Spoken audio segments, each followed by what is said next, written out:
మరి మనం ఏదైనా సాధించాలి అని అంటే మనకి పేదరికం అడ్డు కాదు, అంగవైకల్యం అడ్డు కాదు, ఎలాంటి సామాజిక రుగ్మతలు అడ్డు కాదు అని ఎందరో గొప్ప గొప్ప వ్యక్తులు చాటి చెప్పారు. మరి ఈరోజు ఈ స్టేజ్ మీద మనం చూస్తే పేదవారుగా నేను సామాన్య కుటుంబం నుంచి వచ్చిన ఈరోజు ఎంసీఏ చదువుకొని మరి ఒక రాజకీయ నాయకులలాగా నుంచుని ఈ స్టేజ్ మీద మీతో 4 మాటలు చెప్పగలుగుతున్నాను.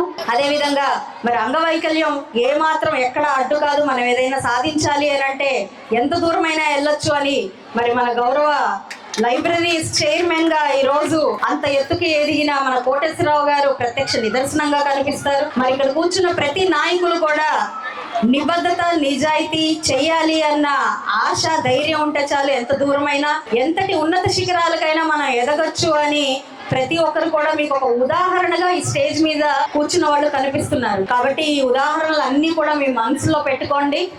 చక్కగా చిన్న వయసు నుంచి కూడా ప్రశ్నించే తత్వాన్ని, బాధ్యతని మీలో మీరు పెంపొందించుకొని సమాజంలో మంచిగా ఎదగాలి అని చెప్పి నేను కోరుకుంటూ